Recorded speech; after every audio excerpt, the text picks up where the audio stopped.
नमस्कार दोस्तों, स्वागत है आपका हमारे चैनल टेल्स बाय यशु पर।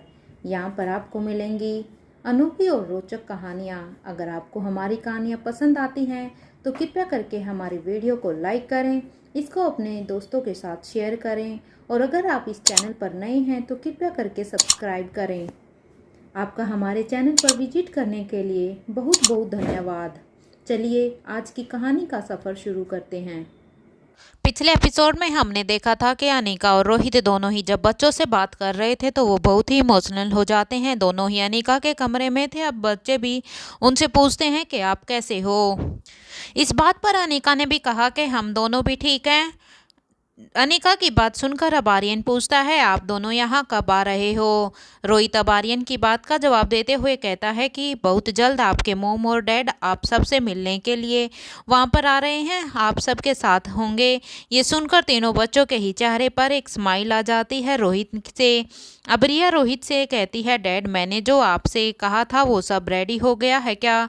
अब रोहित ने रिया की बात को सुनते हुए बदले में बस हाँ में अपना सिर हिला दिया। रोहित को ऐसे देखते हुए अब रिया की खुशी का तो कोई भी ठिकाना नहीं था। खुशी से अब रिया भी क्लैपिंग करने लग गई थी क्योंकि वो बहुत ही खुश थी। थोड़ी ही देर तक एक दूसरे से बात करते हुए फिर रोहित ने अपना फ़ोन कट कर दिया। रोहित और अनीका दोनों ही बहुत ज़्यादा ही इमोशनल हो गए थे। अनीका को पता भी नहीं चला कि कब उसका सिर रोहित के कंधे पर चला गया था। दोनों थोड़ी देर तक ऐसे ही थे। दोनों में से किसी से भी कुछ नहीं कहा था। जैसे ही अनीका को एहसास हुआ कि उसके कानों में कुछ आवाज़ आई, उसने खुद ही अपने आप को संभाल लिया। उधर रोहित भी थोड़ा सा नॉर्मल हुआ। उन दोनों ने ही देखा कि कोई उनके रूम का डोर नॉक कर रहा है। जैसे ही अनीका ने अपने रूम का डोर खोला तो वो देखकर एकदम से हैरान हो गई क्योंकि श्रेया, प्रीति, राजलक्ष्मी और नंदनी के साथ उसके भाई भी उसे घूर घूर कर ही देख रहे थे। अनीका ने जब इतनी सारी आंखों को अपने ही ऊपर देखा तो वो एकदम से सिहर जाती है। वो अब रोहित के एकदम से पीछे छिप गई ताकि कोई भी उसे ना देख पाए। रोहित इस बात से बिल्कुल ही अनजान था कि बीती रात अनीका के भाइयों ने और उसकी भाभीयों ने अनीका को कितना चिढ़ाया था। आज पहली बार था जब अनीका किसी से छिप रही थी। अनीका को लग रहा था पहली बार के रोहित उसे इस सिचुएशन से बाहर निकाल ले। वो बस यही प्रे कर रही थी। तभी आकाश गुलेरिया ने रोहित से कहा, तुम दोनों का हो गया हो तो बाहर लंच करने चल सकते हो। आकाश का ये सरकाजम रोहित अच्छी तरह से समझ रहा था कि आकाश किस वे में बोल रहा है। अब रोहित मारवा ने सबसे कहा, आप सब चलिए हम दोनों आते हैं। अब रोहित के ऐसा कहने के बाद अब उन लोगों के पास भी कोई ऑप्शन नहीं था। लेकिन श्रेया उन्हें चिढ़ाते हुए जाते जाते कहती है कि वापस बुलाने तो नहीं आना पड़ेगा ना मिस्टर मारवा। रोहित अब मुस्कुरा कर ना में अपना सिर हिला देता है। जैसे ही रोहित अनीका के रूम का दरवाजा फिर से बंद करता है वो देखता है कि अनीका ने एक लंबी सांस ली थी। ये पहली बार था जब अब की बार अनीका इतनी घबराई हुई थी क्योंकि रोहित ने अनीका का ये रूप पहले कभी भी नहीं देखा था। और रोहित के दरवाजा बंद करते ही जैसे ही रोहित उसकी तरफ मुड़ा था तभी अनीका के मुंह से ऐसा ही निकल गया, थैंक यू मिस्टर मारवा। अनीका की यह बात सुनकर अब रोहित ने कहा, बस थैंक यू, ये बोलकर एक शरारत भरी मुस्कान देने लग गया। रोहित की स्माइल देखकर अब अनीका भी समझ जाती है कि रोहित क्या चाहता है। अनीका रोहित की बात को इग्नोर करते हुए कहती है कि अभी हमें चलना चाहिए, इससे पहले वो लोग दोबारा हमें बुलाने के लिए आ जाएं। रोहित अब अनीका की इस बात से एग्री नहीं होता। अब वो अनीका के और भी करीब आने लग जाता है। लेकिन अनीका बिल्कुल भी यहाँ पर अब एक मिनट और नहीं रुकना चाहती थी क्योंकि उसे कल रात की उन सब लोगों की खिंचाई अच्छे से याद थी। अनीका ने अपना हाथ आगे बढ़ाते हुए रोहित को रोकने की कोशिश की। रोहित ने अनीका का हाथ पकड़ लिया और जब तक अनीका संभल पाती या उस रोहित को पीछे की तरफ धकेलती, रोहित ने भी उसके गाल पर एक किस कर दिया। अनीका ने अब अनीका के चेहरे पर एक स्माइल तो आ जाती है लेकिन एक घबराहट भी थी, कहीं फिर से उसके रूम का दरवाजा ना नोक हो जाए। रोहित अब अनीका की घबराहट को साफ साफ देख पा रहा था। अब रोहित भी कहता है, ओके अनीका चलो नीचे चलते हैं। अब वो दोनों अपने कपड़ों को ठीक करते हैं कि कहीं कुछ गड़बड़ तो नहीं हो गई है। फिर दोनों ही अपने कपड़ों को सीधा करते हुए एक दूसरे के साथ नीचे जाने लग जाते हैं। वो दोनों सबके सामने जब गए तो सब उन्हें घूर घूर कर देख रहे थे। रोहित ने सबको ऐसे देखते हुए अब रोहित को भी काफ़ी अजीब लग रहा था। रोहित को कुछ भी समझ नहीं आ रहा था कि वो लोग ऐसे उन्हें घूर कर क्यों देख रहे हैं। अब उन सब लोगों को ऐसे घूरते हुए देखकर रोहित अपनी टोन में कहता है, चलिए अब सब खाना खा लेते हैं। भूमिका यहाँ अनीका और रोहित को छेड़ते हुए कहती है, थोड़ा तो कंट्रोल करते तुम दोनों, ये बोलकर वो वहाँ से चली जाती है। भूमिका ने रोहित और अनीका दोनों को ही ऑकवर्ड सिचुएशन में डाल दिया था। एक तो वो लोग, अनीका तो पहले ही एक सिचुएशन में थी, लेकिन अब साथ में साथ भूमिका ने यहाँ पर रोहित को भी उसमें इन्वॉल्व कर दिया था। लेकिन दोनों ही सिचुएशन में से डील करना अच्छे से जानते थे, इसलिए रोहित ने अपना खाना सबसे पहले फिनिश किया और अपनी गाड़ी की तरफ जाने लगा।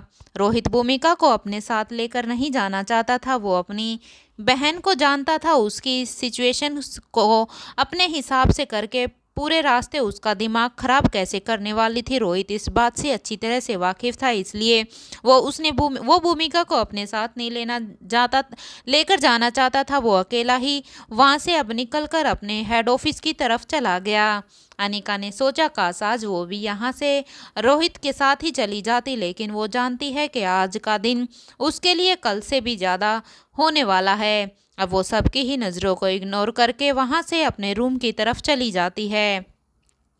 फंक्शंस ऑलमोस्ट ख़त्म हो चुका था। उसके अंदर जाते ही सबकी हंसी अब पूरे ही घर में गूंज रही थी। सभी एक दूसरे को देखते हैं, तभी श्वेता अनीका के रूम के पास जाकर उसका फिर से डोर को नॉक करती है। अनीका ने दरवाज़ा खोला तो देखा श्वेता वहाँ पर खड़ी थी। अनीका ने उसे अंदर आने के लिए कहा, तभी श्वेता भी अंदर जाकर अनीका के साथ उसके बेड पर बैठ गई। अनीका ने श्वेता से कहा, बोलो श्वेता। तभी श्वेता ने अनीका से कहा, दीदी क्या आप कुछ दिनों के लिए मल्होत्रा हाउस चलेंगी? श्वेता के अचानक से ऐसा कहने से अनीका ने भी खुशी से अपना सिर हिलाकर श्वेता से कहा, सिर्फ मैं ही नहीं, श्रेया और राजलक्ष्मी भी कल मेरे साथ मल्होत्रा हाउस आएंगी। ये सुनकर तो श्वेता के चेहरे पर एक बड़ी सी स्माइल आ गई, क्योंकि श्वेता ने तो यहाँ पर अनीका के आने का ही मुश्किल से एक्सपेक्ट किया था, लेकिन यहाँ पर उन दोनों के भी आने से श्वेता की स्माइल तो दोगुनी हो जाती है। तभी श्वेता अपने इमोशंस को थोड़ा सा कंट्रोल करते हुए कहती है, ओके दीदी, मैं कल आप सबका वेट करूंगी। और फिर अनीका को वो एक हग करके वहाँ से चली जाती है। धीरे धीरे अब सभी लोग गुलेरिया हाउस से अपने अपने घर जाने लग गए थे। अनीका ने रोहित को फ़ोन किया। जब सामने से रोहित ने फ़ोन उठाया, अनीका ने रोहित से कहा, कल मैं मल्होत्रा हाउस जा रही हूँ।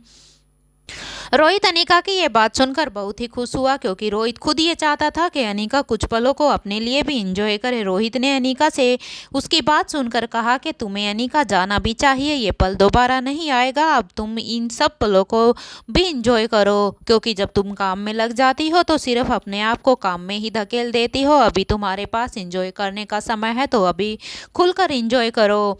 अनीका भी यही सोचती है कि रोहित सही बोल रहा है, अनीका को भी अभी इंजॉय करना चाहिए। रोहित ने तभी अनीका से कहा, ओके अनीका, मैं अभी थोड़ा सा बिजी हूँ, मैं बाद में बात करता हूँ। और अब उसने फ़ोन को डिस्कनेक्ट कर दिया और वो अपने सामने खड़े हुए अब्दुल से कहा, तुम्हें जिस काम के लिए कहा गया है, क्या वो काम तुमने कर दिया है?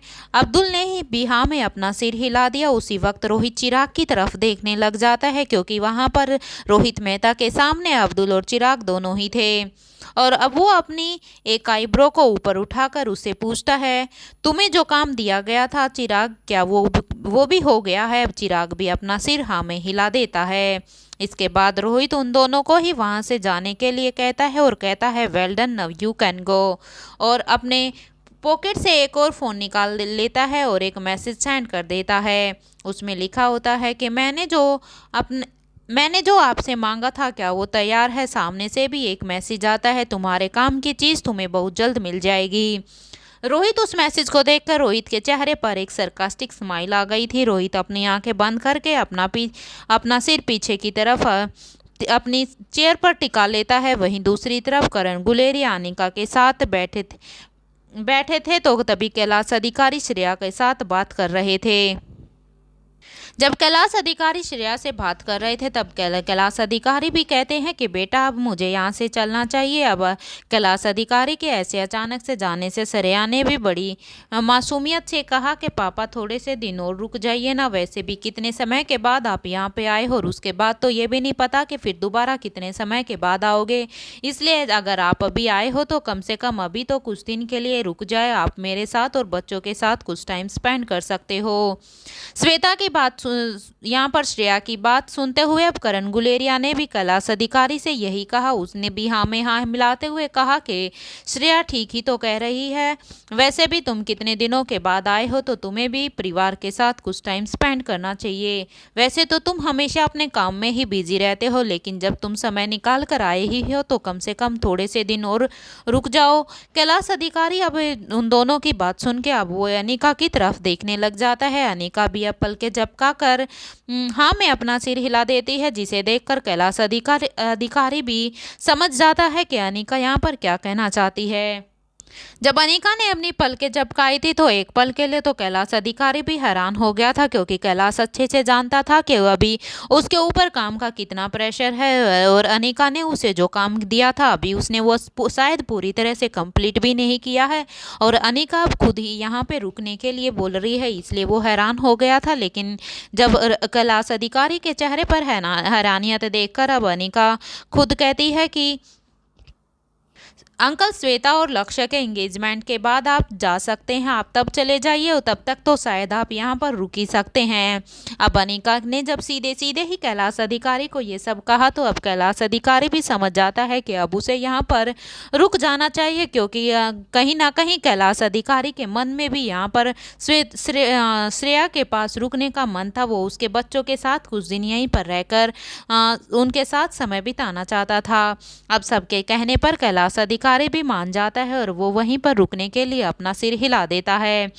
करण गुलेरिया भी अच्छी तरह से जानता था कि अनिका और श्रेया दोनों ही कल मल्होत्रा हाउस जाएंगी। शायद श्रेया ये भूल गई थी, लेकिन करण गुलेरिया को ये अच्छी तरह से याद था और उनके पास ये एक आखिरी मौका है कि कैलाश अधिकारी को वो कन्वेंस करके वो उनसे सारी की सारी बातें पूछ लें कि रोहित और अनिका की प्लानिंग क्या है, क्योंकि करण गुलेरिया यहाँ पर रोहित और अनिका की प्लानिंग को जानता था और करण गुलेरिया को ये भी अच्छी तरह से पता था कि इन सब में शायद कैलाश अधिकारी भी उनकी प्लानिंग में शामिल है। इसलिए करण गुलेरिया कैलाश अधिकारी को सिर्फ इसलिए यहाँ पर रोकना चाहता था ताकि उसे थोड़ा सा और समय मिल जाए उन सब की प्लानिंग के बारे में जानने का।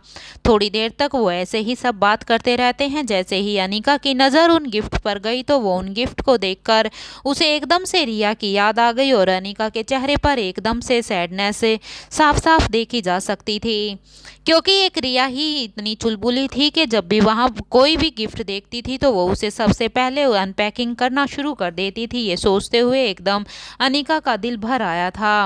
अनिका अब सोचने लग जाती है कि काश अगर यहाँ पर रिया होती तो अब तक ये गिफ्ट ऐसे ना रखे हुए होते, अब तक तो ये अनपैक हो चुके होते। अब अनिका करण गुलेरिया से कहती है, पापा आपको बुरा तो नहीं लगा ना, मैंने सबसे बिना पूछे ही मैंने श्वेता से कह दिया कि मैं कल मल्होत्रा हाउस जाऊंगी। अनिका की ये बात सुनकर अब करण गुलेरिया ना में अपना सिर हिलाते हैं। वो अनिका के सिर पर अपना एक हाथ रखते हैं और कहते हैं, बेटा जैसे गुलेरिया परिवार तुम्हारा परिवार है, तुम्हारा घर है, वैसे ही वो भी तुम्हारा ही घर है, तुम उस घर की भी बेटी हो। करण गुलेरिया की ये बात सुनकर अब अनिका के चेहरे पर एक स्माइल आ जाती है। तो वहीं करण गुलेरिया सोच रहे थे कि आखिर कैलाश अधिकारी ने अनिका से अकेले में क्या बात की होगी। जहाँ अनिका को लग रहा था कि किसी ने अनिका और कैलाश अधिकारी को बात करते हुए नहीं देखा, लेकिन करण गुलेरिया ने दोनों को तब भी नोटिस किया था जब दोनों आंखों ही आंखों से एक दूसरे को से इशारों में बात कर रहे थे।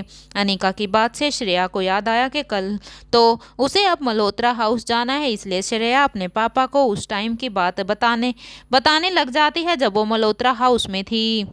श्रेया बातों ही बातों में ये भी बता देती है कि कैसे वो अपने खोए हुए बच्चे को मिस करती थी। श्रेया की सारी बातें सुनकर अब कैलाश अधिकारी के चेहरे पर भी कभी मुस्कान होती तो कभी गुस्सा आ जाता। या तो कभी वो खुद पर ही गुस्सा कर रहे थे उनके होते हुए, वे अपने आप पे गुस्सा इसलिए कर रहे थे कि उनके होते हुए उनकी बेटी को कितना कुछ सफ़र करना पड़ा था। क्योंकि पिछली बार जब वो श्रेया से मिले थे तो श्रेया उनसे अच्छी तरह से बात भी नहीं कर पाई थी, क्योंकि उसकी अपने पापा से कुछ नाराज़गी थी। लेकिन जब वो नाराज़गी ख़त्म हुई तो फिर कैलाश अधिकारी अपने काम के लिए निकल गए थे। इधर दूसरी तरफ करण गुलेरिया और अनिका दोनों ही बात कर रहे थे। अनिका ने अपनी बात करण को तो बता दी थी, लेकिन अब वो दोनों बिल्कुल ही शांत खड़े थे। वो अब करण गुलेरिया अब अनिका की तरफ देखते हैं। अनिका और करण दोनों ही एक जैसे हैं, अपने मन में चल रही बातें कभी अपने चेहरे पर नहीं महसूस होने देते। करण गुलेरिया अब अपने मन में जानते हैं कि उनके होते हुए भी उनकी बेटी ने कितना सफ़र किया है। करण गुलेरिया और कैलाश अधिकारी दोनों के ही मन में एक ही फीलिंग थी कि तभी करण गुलेरिया ने अपने गले से खराश को ठीक करते हुए कहा, बेटा अब जाओ, जाकर सो जाओ। ये सुनते ही अनिका और श्रेया दोनों ही अपने रूम में चली जाती हैं। अनिका को तो अपने बेड पर जाते ही उसे नींद आ जाती है, क्योंकि आज का दिन उनके लिए बहुत ही हैक्टिक था। आज के इस फंक्शन में उन लोगों ने इतना एंजॉयमेंट कर दिया था कि वो थक चुके थे। अगली सुबह जब उसकी नींद खुली तो उसने देखा कि उसकी सारी थकान ही उतर गई थी। उसने जल्दी से शावर लिया और तैयार होकर वो नीचे आ गई। अनिका ने देखा कि क्रिस उसे लेने के लिए पहले से ही आया हुआ है। वो पहले से ही अनिका का वेट कर रहा था। अनिका ने क्रिस को देखकर कहा, अगर तुम नहीं भी आते तो भी हम वहाँ पर चले आते। क्रिस अब मुस्कुराते हुए कहता है, दीदी मैं आपका वेट कर रहा हूँ, मैं आपको खुद लेने के लिए आया हूँ।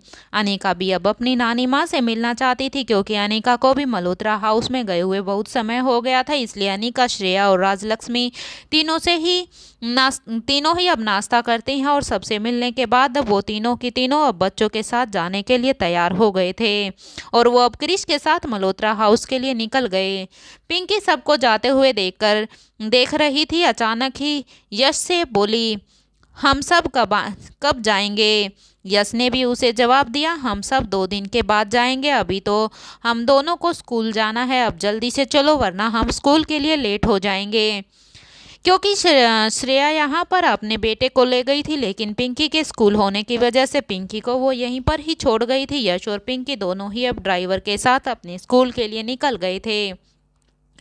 इधर मयूर गुलेरिया ने भी आकाश गुलेरिया से कहा, सब कुछ कितना सूना सूना सा लग रहा है ना। आकाश गुलेरिया ने भी अब हाँ में अपना सिर हिला दिया, और दोनों ही अब अपने अपने काम पर चले गए थे, क्योंकि वो अब इतनी सूनेपन के साथ तो यहाँ गुलेरिया हाउस में नहीं रह सकते थे, क्योंकि सबके ही जाने के बाद अब यहाँ पर सब कुछ सूना हो चुका था। इसलिए अब उन दोनों ने भी अपने काम पर ही लग जाना बेटर समझा। वहीं दूसरी तरफ मल्होत्रा हाउस में क्रिस अपनी गाड़ी को पार्क करने लग जाता है। जैसे ही गाड़ी रुकी तो अनिका, श्रेया और राजलक्ष्मी तीनों ही गाड़ी से बाहर निकले, तो उन्होंने देखा कि दरवाजे पर किशन मामा और अंजलि मामी उनका पहले से ही इंतजार कर रहे थे। जैसे ही अनिका उनके करीब गई तो उन दोनों ने ही अनिका को और सबको अंदर जाने के लिए कहा। अंदर हॉल में ही नानी माँ उन सब का इंतजार कर रही थी, क्योंकि नानी माँ से सब बस यहाँ पर मल्होत्रा हाउस में ही मिल पा रहे थे। जितने भी यहाँ पर मारवा परिवार के या गुलेरिया परिवार के फंक्शन होते थे, नानी माँ अब इतनी बुजुर्ग थी कि वो उन फंक्शंस में नहीं जा पा रही थी। अनिका को देखकर अब उन्होंने अनिका को अपने पास बुलाया, और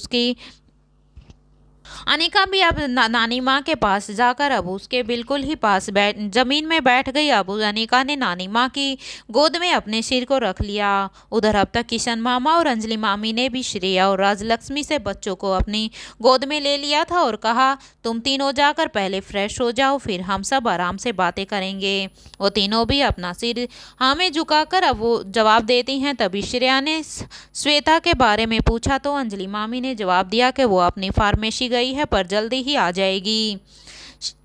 अंजलि मामी की बात सुनकर अब श्रेया कहती है कि ये तो मुझे पता ही था कि ये लड़की अब भी फार्मेसी जाना नहीं छोड़ेगी। पता नहीं ये अपने काम को लेकर कितनी ही डेडिकेटेड है। लेकिन मैं एक बात पहले से ही बता देती हूँ, जैसे मैं पहले यहाँ पर आपके घर में श्वेता के साथ रही थी, अब भी मैं बस श्वेता के साथ ही रूम शेयर कर सकती हूँ, क्योंकि मैं अब भी श्वेता के ही साथ रहूँगी और खूब इंजॉय करूँगी। श्रेया की ये बात सुनकर अब हॉल में जितने भी लोग थे सबके चेहरे पर एक स्माइल आ गई। अब अनिका अब सीधे अपनी माँ के कमरे में चली गई। राजलक्ष्मी भी अनिका के साथ आ गई थी। तीनों जल्दी से अब फ्रेश होकर नीचे आई तो उन तीनों ने ही देखा कि अब तक श्वेता भी अपनी फार्मेसी से आ चुकी थी।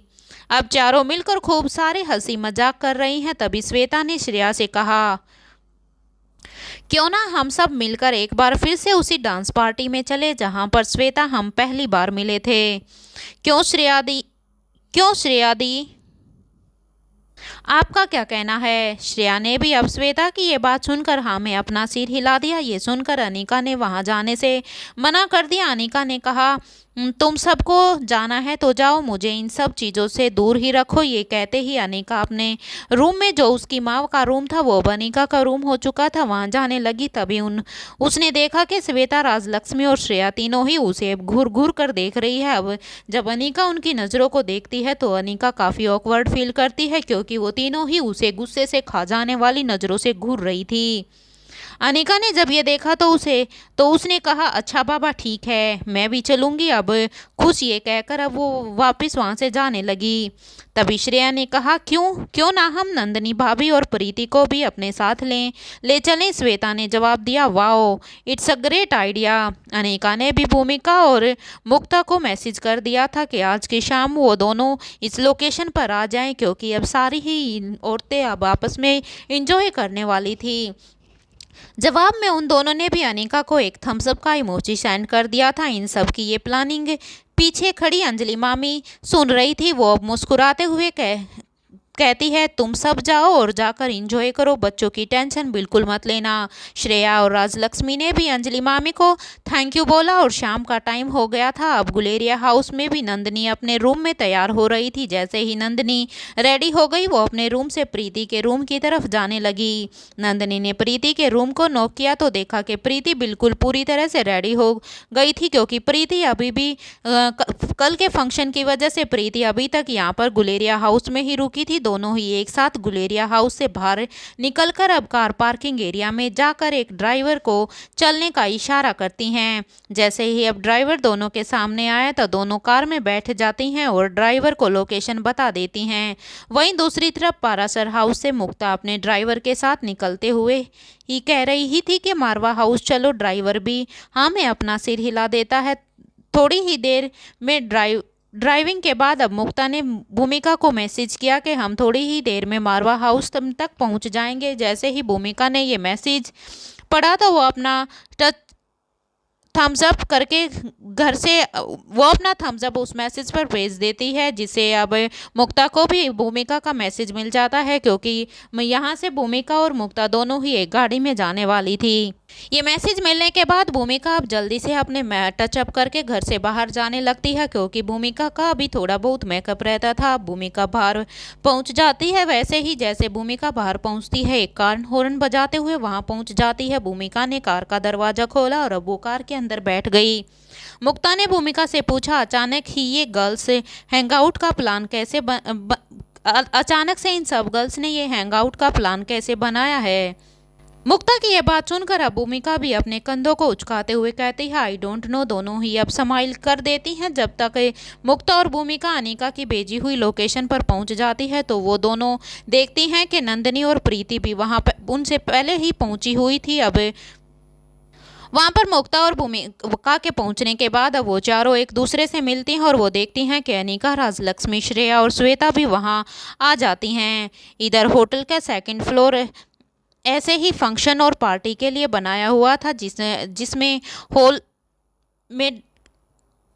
हॉल नंबर 2 के में हमेशा से ही डांस रूम पार्टी होती है। हर दिन कोई ना कोई इसे ऑर्गेनाइज करवाता रहता है, कोई ना कोई इसे बुक करवाता रहता है। अब तक सब लोग सेकंड फ्लोर के हॉल नंबर 2 के पास गई और दरवाज़ा खोलकर अंदर चली गई। जैसे ही वो सब एंट्रेंस से होकर जाने लगी, वहाँ हॉल के अंदर खड़े सारे लड़कों की तो मानो सांसें ही थम गई थी। सभी की नज़र उन लड़कियों के पूरे ग्रुप पर गई। एक लड़का श्रेया के पास जाकर कहता है, मैडम, क्या आप मेरी डांस पार्टनर बनना चाहेंगी? श्रेया ने स्माइल करते हुए कहा, जी नहीं, मेरी डांस पार्टनर मेरे साथ है। श्रेया आज राजलक्ष्मी का हाथ पकड़कर उसके साथ डांस करना चाहती थी, इसलिए वो अब राजलक्ष्मी का हाथ पकड़कर उसे डांस फ्लोर पर ले जाती हैं। इधर श्वेता भी अनिका का हाथ पकड़कर कहती हैं, क्यों दी, अब एक बार फिर से हो जाए। अनिका भी अब मुस्कुरा कर हाँ में अपना जवाब दे देती हैं। अब भूमिका भी नंदिनी का हाथ थाम लेती है और उससे डांस फ्लोर पर ले जाती है। इधर प्रीति और मुक्ता ही दोनों बच गई थी। प्रीति और मुक्ता दोनों भी अब अपने डांस फ्लोर की तरफ जाती हैं। इन सबको डांस करता हुआ देखकर वहाँ पर सभी लोग एकदम से हैरान हो जाते हैं, क्योंकि सभी ही लड़कियों ने अपना अपना पार्टनर चुन लिया था।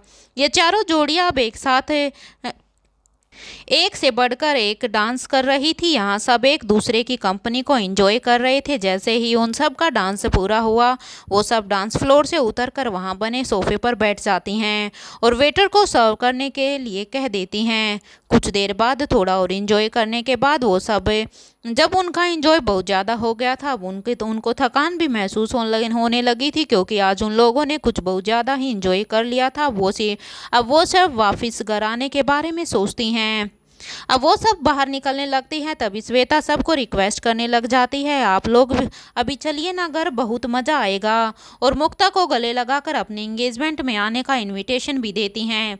तभी नंदिनी कहती है, देखो हम तुम्हारी एंगेजमेंट के दिन ही आएंगे। ये सुनकर अब श्वेता उन सब से कहती है, नहीं आप सब कल आ जाइएगा, हम सब मिलकर नाइट आउट करेंगे। ये सुनते ही अब सब एकदम से हंसने लग जाती हैं। अब नंदिनी कहती हैं, क्यों, क्या ये आज वाला दिन क्या कम था। अब ये नंदिनी की ये बात सुनकर अब वो सभी एकदम से हंसने लग जाती हैं और फिर वहाँ से सबको बाय बोलकर अब वो वहाँ से चले जाते हैं। जैसे ही श्वेता मल्होत्रा हाउस पहुँचती है, वो सीधा अपने मम्मी पापा के रूम के पास जाकर उनके रूम का डोर नॉक करती है। जैसे ही अंजलि मामी अपने रूम का दरवाज़ा खोलती है, श्वेता उनके रूम में आ जाती है। श्वेता को ऐसे देखकर अंजलि मामी और किशन मामा दोनों ही हैरान हो जाते हैं और पूछते हैं कि क्या हुआ श्वेता, तुम ऐसे अचानक को इतनी रात को कैसे। अब श्वेता जवाब देती है कि क्या आप मिस्टर आदित्य पाराशर को जानते हैं। श्वेता के मुंह से एकदम से पाराशर फैमिली का नाम सुनकर अब वो हैरान हो जाते हैं, लेकिन क्योंकि श्वेता ने उससे ये सवाल पूछा था, इसलिए वो हाँ में अपना सिर हिलाते हैं और कहते हैं, हाँ बेटा मैं जानता हूँ, लेकिन तुम्हें उनसे क्या काम है। तब श्वेता अपनी बात को आगे बढ़ाते हुए कहते हैं, मुझे उनसे एक परमिशन लेनी है। क्या आप मेरे लिए उनसे एक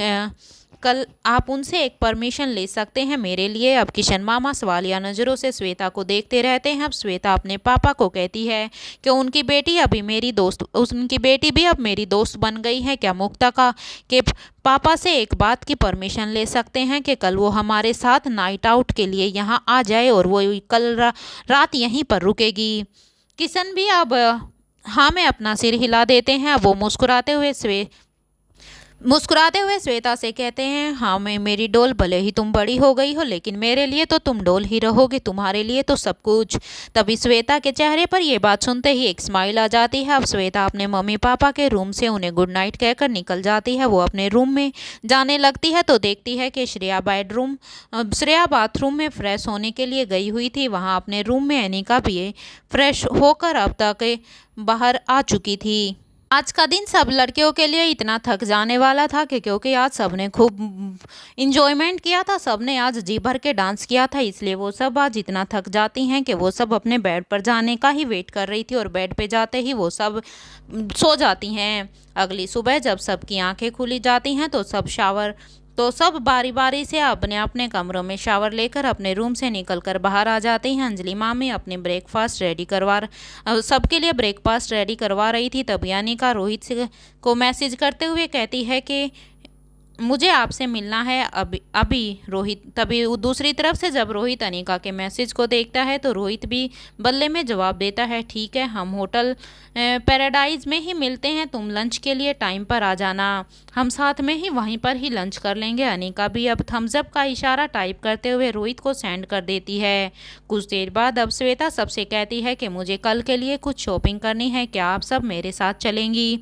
श्रेया और राजलक्ष्मी दोनों ही हाँ में अपना जवाब दे देती हैं। तीनों अनिका की तरफ अब हाँ के जवाब के इंतज़ार में देखने लग जाती हैं, लेकिन उन सबको ऐसे देखते हुए अब अनिका कहती है, मुझे आज कुछ ज़रूरी काम है, इसलिए तुम जाओ और प्लीज़ आज मुझे इस काम शॉपिंग के लिए मुझे फोर्स मत करना। श्वेता भी अब हाँ में अपना सिर हिला देती है। कुछ टाइम के बाद अब श्वेता, श्रेया और राजलक्ष्मी तीनों ही अब वहाँ से शॉपिंग के लिए निकल जाती हैं वो और वहीं अनिका दूसरी तरफ अभी होटल के लिए निकल जाती है, क्योंकि उसे लंच टाइम तक रोहित से मिलना था, इसलिए वो होटल पैराडाइज पहुंच चुकी थी। अब तक दोपहर हो चुकी थी। वहीं दूसरी तरफ रोहित भी वहां होटल में पहुंचने के लिए निकल चुका था। उस होटल में पहुंच चुकी थी, उसके साथ साथ अब रोहित भी वहां पर पहुंच ही चुका था। यहाँ पर रोहित ने इस होटल में एक प्राइवेट रूम को बुक किया हुआ था। अनिका और रोहित दोनों एक दूसरे के आमने सामने बैठे हुए थे। रोहित अनिका से अब पूछता है, क्या बात है, ऐसा तुमने ऐसे अचानक से मुझे यहाँ पर क्यों बुलाया है? सब ठीक तो है ना? रोहित के चेहरे पर परेशानी साफ साफ नजर आ रही थी। अब अनिका ने भी हाँ में अपना सिर हिलाते हुए कहा, हाँ बहुत ही अर्जेंट है। अनिका अब रोहित से कहती है कि मुझे तुमसे एक सवाल करना है। रोहित भी गौर से अनिका की बात को सुन रहा था। अब अनिका आगे अपनी बात को बढ़ाते हुए कहती है, जब तुमसे उस मोबाइल का के मैसेज को डिकोड के मैंने अनिका कहती है कि जब तुमने उस मोबाइल के मैसेज को डिकोड कर लिया था तो फिर उस बंद फैक्ट्री में जाने का क्या मतलब था? रोहित अब अनिका की इस बात पर सिर्फ एक स्माइल कर देता है और बात आगे बढ़ाते हुए कहता है, मैं उस बंद फैक्ट्री में इसलिए गया था ताकि जो कबूतर उस फैक्ट्री के चक्कर लगा रहा था उसको मैं अच्छे से देख पाऊँ। अनिका कहती है, कबूतर? लेकिन कौन सा कबूतर? रोहित अब जवाब देता है, मेरा मतलब है कि वो ड्रोन, यानी कि हमारे उस अनजान दुश्मन की आंखें जो हम पर है, उससे ये यकीन हो जाए कि दिल्ली पुलिस और स्पेशल डिपार्टमेंट के ऑफिसर दोनों ही उसे फंसा उसके फेंके हुए जाल में फंस गए हैं और वो फिर कोई ना कोई ऐसी गलती करे जिससे हम उसको पकड़ सकें। धीरे धीरे अनिका रोहित की पूरी ही प्लानिंग को समझ चुकी थी। अब वो रोहित के ऊपर काफ़ी प्राउड फील कर रही थी, क्योंकि रोहित ने दुश्मन से भी 2 कदम आगे की पहले से ही प्लानिंग सोच रखी थी। अब अनिका ने रोहित से कहा, मुझे कैलाश अंकल ने कुछ बताया है, मैं तुम्हें वो बताना चाहती थी, इसलिए ही मैंने तुम्हें यहाँ पर बुलाया है। मैं जब पहले तुमसे मिली थी तो मैं वो बताना भूल गई थी। अब रोहित भी ध्यान से अनिका की बात सुनता है। अनिका ने जब बताना शुरू किया कि फिर जब उसकी बात खत्म हो गई थी, अनिका ने अब कैलाश और अनिका के बीच में जो कुछ भी बात हुई थी वो सब रोहित को बता दी थी। अब उसके बाद रोहित के चेहरे को देखकर तो रोहित का चेहरे पर कोई भाव नहीं नजर आ रहे थे। अनिका हैरानी से रोहित से पूछती है कि तुम्हें क्या इसके बारे में पहले से पता था? क्योंकि रोहित के चेहरे से अनिका को यह साफ साफ लग रहा था कि रोहित ने इस बात पे कोई भी रिएक्ट नहीं किया है, तो हो सकता है रोहित को इसके बारे में पहले से पता हो। रोहित कोई जवाब नहीं देता है, बस टेबल पर हाथ रख कर अपनी उंगलियों को टैप करता है। अनिका बड़े ही ध्यान से रोहित की उंगलियों को टैप होते हुए देख रही थी। अनिका इस बात से हैरान थी कि रोहित को ये आर्ट कैसे आता है। रोहित और अनिका दोनों ही अब बातें खत्म करके अब उस होटल से निकल गए थे। अनिका को अब डाउट होता है कि रोहित ने ये कला कहाँ से सीखी है, लेकिन अभी वो उससे कुछ नहीं पूछती। अनिका ने अब रोहित का हाथ पकड़ा और उसे रूम के अंदर फिर से वापस से चलने के लिए कहा। रोहित अब हैरानी से अनिका को देख रहा था। अनिका ने रोहित को जवाब देते हुए कहा, अब एक बार और मैं वो सब नहीं सुनूंगी। रोहित अब कहता है, मैं तुम्हारा पति हूँ, कोई लवर नहीं हूँ जो तुम मुझे अपनी भाई से छुपा रही हो। रोहित अब ये कहते ही अब रूम से बाहर निकल जाता है। इधर आकाश गुलेरिया की नज़र अब रोहित मारवा पर तो नहीं पड़ती है। थोड़ी देर बाद अनिका भी वहां से निकल जाती है, क्योंकि उसी होटल में ही जहां पर अनिका और रोहित आए हुए थे वहीं पर आकाश भी पहले से ही मौजूद था। इसलिए आकाश को देखकर अब अनिका उसका हाथ पीछे पकड़कर उसे वापस से कमरे में जाने के लिए कहती है, लेकिन रोहित अब मना कर देता है। देर के बाद अब अनिका भी वहां से निकल जाती है, क्योंकि रोहित तो पहले से ही निकल चुका था। अब अनिका गाड़ी के अंदर बैठकर एक गहरी लंबी सांस लेती है। तभी अनिका का फ़ोन रिंग होता है। वो देखती है कि रोहित का फ़ोन आया हुआ था। अनिका ने फ़ोन रिसीव किया तो सामने से आवाज़ आई, क्या तुम्हें आकाश ने देख लिया है? अनिका कहती है, अभी तो नहीं। रोहित फिर से कहता है, ठीक है, आराम से जाना। अनिका भी अब मल्होत्रा हाउस के लिए निकल जाती है। जैसे ही अनिका मल्होत्रा हाउस पहुँचती है तो वो देखती है कि नानी माँ उसका हॉल में ही वेट कर रही थी। अब अनिका कहती है, नानी माँ आप यहाँ पर क्या कर रही हो? अनिका का ये सवाल पर अब नानी माँ कहती है कि घर खाली खाली सा लग रहा है, सब शॉपिंग के लिए गए हैं, इसलिए यहाँ आकर बैठी हूँ। अनिका भी अब थोड़ी देर तक नानी माँ के ही पास बैठ जाती है, क्योंकि श्रेया, श्वेता और राजलक्ष्मी वे सब ही शॉपिंग पर गए हुए थे।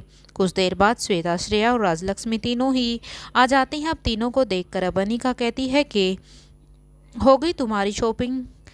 कुछ रह तो नहीं गया? कभी तुम बाद में फिर मुझे ना चलने को कहो। अनिका ने ये बात इसलिए कही थी क्योंकि अनिका को खुद शॉपिंग करना पसंद नहीं था और उसे डर था कि कभी ये लोग फिर से अनिका को जाने के लिए ना बोल दें। अनिका की इस बात पर सब हंसने लगते हैं। अब तक सारे ही सबके सब मल्होत्रा परिवार में अब इकट्ठा हो चुके थे। जितने भी मल्होत्रा परिवार के सब सदस्य थे, अब थोड़ी ही देर में शाम भी हो चुकी थी। श्वेता ने सबको खुशी से अपने नाइट आउट की प्लानिंग बताने लग जाती है। कुछ देर में ही भूमिका और मुक्ता दोनों ही मल्होत्रा हाउस में आ जाते हैं। तो वहीं अभिनंदनी और प्रीति भी यश और पिंकी के साथ मल्होत्रा हाउस आ जाते हैं। अंजलि मामी के घर में जहां चहल पहल थी, वहीं दूसरी तरफ गुलेरिया हाउस में करण गुलेरिया की नज़र कैलाश अधिकारी पर थी कि आखिर क्या है जो उससे छुपाई जा रही है। करण यहाँ पर कैलाश अधिकारी से वो सब बात जानना चाहते थे जो अभी तक अनिका और रोहित उससे छुपा रहे थे। इधर मल्होत्रा हाउस में अब अंजलि मामी किशन मामा से कहती है, मैंने पीयूष की फैमिली को भी कल के फंक्शन के लिए इनवाइट किया है, आपको क्या लगता है क्या मीनाक्षी आएगी? किशन मामा अब इस बात का जवाब देते हुए कहते हैं कि हमारा फर्ज है उनको बुलाना, बाकी उन लोगों की मर्जी है वो आना चाहें या नहीं, वो उन पर डिपेंड करता है। वहाँ श्वेता के रूम में प्रीति और भूमिका दोनों ही श्वेता के मेकअप आर्टिस्ट को सजेस्ट कर रहे थे। नंदनी और राजलक्ष्मी दोनों ही श्वेता का आउटफिट डिसाइड करने में उसकी हेल्प करने में लगी हुई थी, क्योंकि यहाँ पर श्वेता ने अपने एंगेजमेंट के लिए आउटफिट 3-4 ले ली थी। अब क्योंकि वो उस समय पर अकेली डिसाइड नहीं कर पा रही थी कि उसे एक कौन सी आउटफिट अपने एंगेजमेंट के लिए लेनी है, इसलिए श्वेता ने 3-4 आउटफिट ले ली थी। अब उनमें से कोई किसी एक को सेलेक्ट करना था। तो वहीं पिंकी और यश पूरे ही घर में दौड़ लगा रहे थे। कभी वो तीनों बच्चों को खिलाते तो कभी खुद एक दूसरे के साथ खेलते, कभी वे एक दूसरे के साथ लड़ने लग जाते। उन दोनों ने ही वहाँ पर पूरी चहल पहल उठा रखी थी। वहाँ श्वेता के रूम में बैठी अनिका की नज़र अब अनिका की नज़र मल्होत्रा हाउस के गार्डन पर पड़ती है, तो उसे एक परछाई नज़र आती है। अनिका को ऐसा आभास होता है जैसे वहाँ पर कोई पहले से ही था। पहले उसे लगता है कि उसका ये वहम भी हो सकता है, लेकिन जब वो ध्यान से देखती है तो वहाँ सच में कोई खड़ा था जो उन पर ही नज़र बनाए हुए था। अनिका ने अब रूम में सबको एक्सक्यूज़ मी कहते हुए वो बाहर की तरफ गार्डन की तरफ निकल जाती है और वो जाने लगी। जैसे ही अनिका उस परछाई के पास गई तो देखकर वो एकदम से चौंक गई। जैसे ही अनिका ने कुछ कहना चाहा तो किसी ने उसके मुंह पर अपना हाथ रख दिया और अनिका को उठा लिया और अनिका को बैकयार्ड के पास ले गया। अनिका उस इंसान का स्पर्श पहचानती थी, इसलिए वो बिना कुछ किए ही उस इंसान के साथ चली जाती है। जैसे ही उस इंसान ने अपना हाथ अनिका के मुंह से हटाया तो अनिका ने तुरंत ही कहा, mister Marwah what's wrong with you. यहाँ पर अनिका को जो परछाई दिखाई देती थी वो किसी और की नहीं बल्कि वहाँ पर वो मिस्टर रोहित मारवा वहाँ पर आ गए थे। रोहित ने अपनी एक उंगली अनिका के होठों पर रखकर उसे चुप रहने के लिए कहा। अनिका ने फिर कहा, हम सुबह ही तो मिले थे, तब तो आपने ऐसा बिहेव नहीं किया था, तब तो आपने ही मुझे बोल दिया था कि मैं तुम्हारा पति हूँ, तुम्हारा बॉयफ्रेंड नहीं, इसलिए तुम्हें ऐसे डरने की कोई ज़रूरत नहीं है। रोहित ने अब अनिका से पूछा, तुम्हारा रूम कहाँ पर है? अनिका बड़ी बड़ी आंखों से अब रोहित को देखने लग जाती है कि आखिर रोहित करना और कहना क्या चाहता है। अनिका इससे पहले कुछ भी कहती, रोहित अनिका के और भी करीब आ गया और अपने होठों को अनिका के होठों पर रख दिया। अनिका ने अपनी आंखें बंद कर ली थी। थोड़ी ही देर बाद अनिका को गले लगा लिया। अनिका का दिल तो मानो जोर जोर से ही धड़कने लगा था। अनिका यहाँ पर रोहित के इस बिहेव को यहाँ पर मल्होत्रा हाउस में ऐसे देखकर एकदम से अब हैरान हो जाती है।